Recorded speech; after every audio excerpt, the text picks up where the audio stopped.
हमें क्यों व्यवहार से क्यों पहले बैठे और मंदिर के प्रांगण में बैठकर अखंड भारत संकल्प दिवस नाम का कार्यक्रम करें। ये कार्यक्रम की आवश्यकता क्यों है, ये कार्यक्रम किस लिए है, इस प्रयोजन को जानने के लिए हम सब इस कार्यक्रम को करने आए। ये कोई कार्यक्रम नहीं है, ये संकल्प है। इसका नाम है अखंड भारत संकल्प। अखंड भारत क्यों, अखंड भारत किस लिए और अखंड भारत हमें क्यों चाहिए, इसको जानने के लिए हमें भारत का पूर्व इतिहास जानना पड़ेगा। हम बात करें आज से 5100 वर्ष पहले महाभारत काल का युद्ध। महाभारत काल के युद्ध के बाद उसके युद्ध के लगभग 35 साल तक युधिष्ठिर जी ने पूरे अखिल ब्रह्मांड पर राज किया। मानव विश्व का सम्राट कहाँ बैठता था? भारत के अंदर बैठता था। हमारी राजधानी क्या थी? हस्तिनापुर थी। इससे पहले चक्रवर्ती भगवान राम भी हुए। पूरे विश्व का शासन कहाँ से चलता था? अयोध्या। बाद में कहाँ से हुआ? हस्तिनापुर। माना भारत का चक्रवर्ती सम्राट बैठकर विश्व की राजनीति, विश्व का राज करते थे। 35 साल के बाद युधिष्ठिर जी के बाद में लगभग 50 साल के बाद भगवान कृष्ण का द्वारिका समुद्र के अंदर चले गया और लगभग 2500 साल तक भारत व्यवस्थित चला। जो संकल्पना हम लोग हिंदू अखंड राष्ट्र की करते हैं, उस अखंड राष्ट्र के नाते से भारत व्यवस्थित रूप से चला। लेकिन भारत के नाते देखें 2600 वर्ष पहले, आज से 2600 वर्ष पहले पहला हमला भारत पे यूनान से। यूनान का हमला हुआ, हमने उसे हरा दिया और 2500 वर्ष पहले भगवान महावीर का जन्म हुआ। उसके बाद 2300 वर्ष पहले यूनान से लोग आए और यूनान से आने के बाद भारत पे हमला करते हैं और भारत पे हमला करने का हम लोग उनको हरा दिया। उसके बाद में लगभग माने तो 712 ईस्वी में पहला हमला। उससे पहले हूण आए, शक आए। हमने कभी विक्रमादित्य बनकर, कभी हमने पौरस गणराज्य बनकर सिकंदर को पराजित किया। आपने सुना सिकंदर की घटना को? उसकी छाती में जो विश्व विजेता का सपना लेकर भारत की भूमि पर आया था, हमने उसकी छाती में तीर मारकर वह सपना नहीं तोड़ा, अभी तो उसको यहाँ से मृत्यु को लेकर जाना पड़ा। तो भारत के सूरवीरों की गाथाएं एक लगातार क्रम में मैंने आपको बताई। लेकिन 712 ईस्वी पहला हमला इस्लाम का भारत के अंदर हुआ मोहम्मद बिन कासिम के रूप। राजा दाहिर से उसका संग्रह हुआ। राजा दाहिर से संग्राम की स्थिति, राजा दाहिर को मृत्यु प्राप्त हुई। परंतु बप्पा रावल जो अपने महाराणा थे, कहा कि मेवाड़ के महाराणा बप्पा रावल ने उस युद्ध को जीता। राजा दाहिर भले ही मर गए थे, लेकिन सिंध को पुनः हमने अपने हाथ में लिया और कहाँ तक मारा? अरब की गलियों तक मारा। परिणाम हुआ कि लगभग माने तो 2300 वर्षों तक भारत में किसी की हिम्मत नहीं हुई कि कोई हमला करने का सोच भी सके। कोई भी अक्रांता भारत के अंदर हमला करने को। भारत कैसा था? भारत विश्व गुरु था, वैभवशाली भारत था।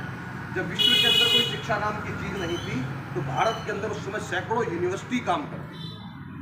यूनिवर्सिटी माने विश्वविद्यालय। विश्व के लोग भारत के अंदर पढ़ने आते थे। यहाँ पर तक्षशिला था, नालंदा था, विक्रमशिला, उज्जैनिया, ऐसे विश्वविद्यालय भारत के अंदर काम करते थे। विश्व के लोग भारत के अंदर पढ़ने आते थे। किसी को चिकित्सा सीखनी हो तो कहाँ जाना पड़ेगा? उसे भारत के विश्वविद्यालय में जाना पड़ेगा। कैसा वेश पहनना पड़ेगा? भारत का वेश पहनना पड़ेगा। आप किसी विद्यालय के अंदर एडमिशन लेते हैं तो वो लोग वहाँ की ड्रेस पहननी पड़ती है, नहीं पड़ती है? वहाँ के ड्रेस का सम्मान, उसके रूल रेगुलेशन को मानना पड़ता नहीं पड़ता? तो भारत की भूमि पर आते थे, भारत की भूमि को प्रणाम करते थे। भारत के प्रणाम करने के बाद, उसके आचार्य गुरुकुल के अंदर रहने के बाद वहाँ का वेश धारण करते थे, भारत को सम्मान करते। इसलिए भारत विश्व गुरु था। सोने की चिड़िया भारत माने विश्व के अंदर हमारा व्यापार में हिस्सा। 70% भारत का व्यापार में हिस्सा भारत का हुआ। हम चिकित्सा में सर्वोपरि थे, क्योंकि विश्व का पहला ऑपरेशन इसी भारत की भूमि में सुश्रुत मुनि के आश्रम में हुआ। इसलिए चिकित्सा में सर्वोपरि थे, हम विज्ञान में सर्वोपरि थे। हमारे ऋषि मुनियों ने बांस की कपच्ची गाड़कर विश्व को बताया कि सोमवार, मंगलवार, बृहस्पतिवार, ये दिन जो आप लोग क्रम में लेते हैं, ये दिन क्या है?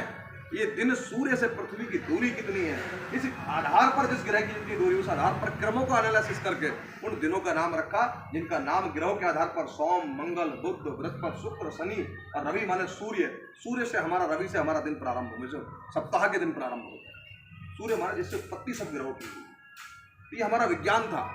आज हम लोग बात करें तो हमारे एक तुलसीदास जी जो रामचरितमानस की रचयिता थे, उन्होंने कहा था जुग सहस्त्र योजन पर भानु।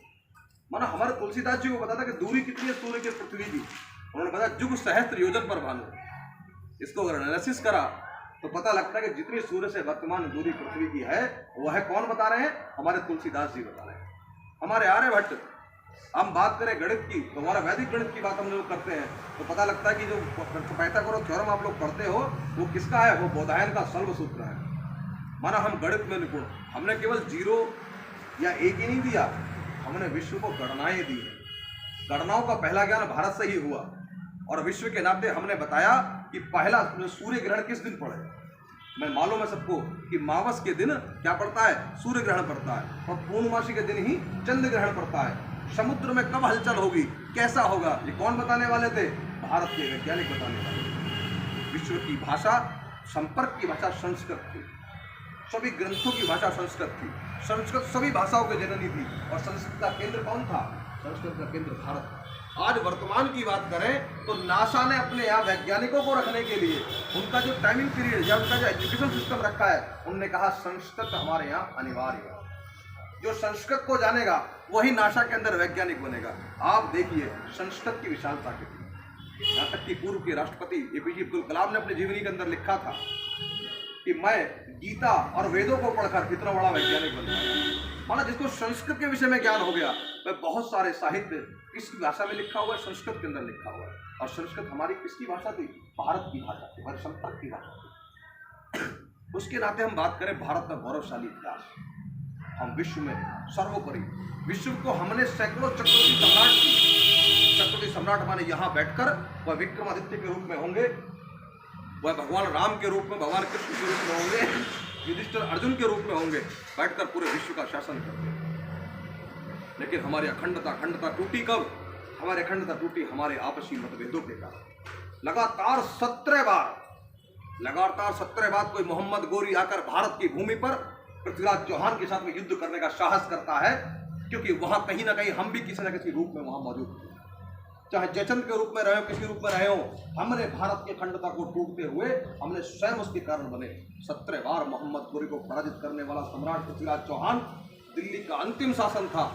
उस शासक के बाद में हमने लगातार दिल्ली पर मुगलों का राज देखा। लेकिन हम लगातार, हमारे पूर्वज लगातार बैठे नहीं। हमने महाराणा प्रताप के रूप में, शिवाजी संभाजी के रूप में बनकर, लक्ष्मीबाई के रूप में बनकर लगातार 700 साल उन इस्लाम के ठेकेदारों का, उन मुगलों को चैन से ना भारत के अंदर बैठने दिया और ना उनके शासन को हमने स्वीकार करा। हमारे भारत के पूर्वज, हमारे पूर्वज किसी न किसी रूप में संघर्ष करते रहे। और एक समय था 18वीं सदी के बीच में, जब औरंगजेब की मृत्यु के बाद दिल्ली की शासन पर 1857 के बीच में उन्हें हिंदू राष्ट्र की स्थापना हो गई। लेकिन हमारी अखंडता को बार बार तोड़ने का संकल्प लेने वाले, कुचक्र रचने वाले, और लगभग उसके बाद में सैयद का हमला भारत में होता, ईस्ट इंडिया कंपनी यहाँ व्यापार करने भारत में आए थे, वह 200 साल भारत में राज करे। भारत को 17 बार हुआ। भारत का क्षेत्रफल कितना था? 1000 वर्ग किलोमीटर चौड़ा और 1000 वर्ग किलोमीटर लंबा। कौन था भारत का हिस्सा? ये नेपाल भारत का हिस्सा था, भूटान भारत का हिस्सा था, अफगानिस्तान भारत का हिस्सा था। ये पाकिस्तान, बांग्लादेश तो बाद में अलग हुए, ये तो 47 के अंदर हुए। भारत का इतना हिस्सा, नेपाल, भूटान, तिब्बत, म्यांमार, वर्मा, ये सब कहाँ थे? ये सब भारत के हिस्से थे। इसी भारत के क्षेत्र का जिक्र हमने किया, इसी का नाम है अखंड भारत। अखंड भारत का संकल्प किस लिए? हमें सीख लेनी पड़ेगी इजराइल से। एक इजराइल का उदाहरण दूंगा। इजराइल के लोगों ने कहा, एक समय था कि इजराइल के ऊपर हमला हुआ, इजराइल के अंदर एक भी लोग नहीं रहे और चारों तरफ उन्हें भागकर कहीं और देशों में शरण लेनी पड़े। लेकिन वो फिर भी कहते थे कि कहाँ अगली बार कहाँ मिलेंगे? यरूशलेम मिलेंगे। अगली बार कहाँ मिलेंगे? यरूशलेम मिलेंगे। उनकी स्थिति देखिए, वो अपने देश से उनको भागना पड़ा, जो थे वहाँ मर गए। वहाँ पर यरूशलेम की दीवारों पर खूनों के दाग लग गए, खूनों की नदियाँ बह गई, लेकिन उनका संकल्प नहीं टूटा। उन्होंने कहा यरूशलेम मिलेंगे। और आज का इजराइल आपके सामने उदाहरण है। उन्होंने वो संकल्प को दोहराया, लगातार 1000 सालों तक, कई पीढ़ियों बीतने के बाद अपने संकल्प को पूर्ण करा। आज इजराइल कैसा है? लगभग 47 देशों से घिरा हुआ इजराइल। हर देश उसकी सीमा को खाना चाहता, पर किसी की हिम्मत नहीं है कि उसकी सीमा के 5 किलोमीटर के रेडियस के अंदर कोई आसपास आ सके। उनकी टेक्नोलॉजी कैसी है, उनका सिस्टम कैसा है कि बड़े बड़े गणराज्य बनने वाले देश इजराइल के अंदर जाकर वहां से उसकी टेक्नोलॉजी को सीखने जाते। हमारे देश के गृह मंत्री रहे उस समय राजनाथ सिंह जी, वो भी वहां गए थे, और वर्तमान में अमित शाह जी के भी दौरे लगे। तो मेरा कहना ये किसी एक विशेष नेता का विषय नहीं है। संपूर्ण विश्व के नेता वहां जाकर, वहां की टेक्नोलॉजी के साथ रहकर, और संपूर्ण विश्व की सेनाएं चाहती है इजराइल के साथ संयुक्त रूप से सेना अभ्यास करना, जिससे इनकी टेक्निक को सीख सकें।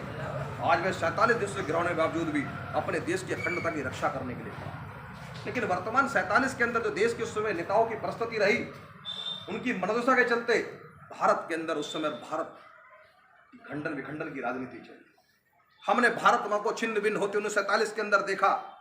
इस आज़ादी की हम बात 15 अगस्त 1947 की बात करते हैं, लेकिन 14 अगस्त की रात को भारत के अंदर क्या हुआ? लाखों बहन बेटियों की अस्मत को लूटा गया, लगभग 20 लाख हिंदू मारा गया और करोड़ों हिंदू रिफ्यूजी बनकर भारत के अंदर शरण लेने के लिए आया। वह कौन लोग थे? वह लोग थे, वह हम बात करें आज जो वर्तमान का पाकिस्तान है, वो कौन था पाकिस्तान? वह भारत का हिस्सा था। भगत सिंह का जन्म उसी पाकिस्तान में हुआ था। हम बात करें भारत के बड़े बड़े नेताओं की, यहाँ की अपने लाल कृष्ण आडवाणी जी का जन्म भी उसी प्रदेश में हुआ था। वह भारत का हिस्सा था, वह भारत की तपस्वी भूमि थी। आज जम्मू कश्मीर की बात करें, जम्मू कश्मीर क्या था? महर्षि कश्यप का तपस्वी भूमि, इसके नाते इसका नाम कश्मीर था।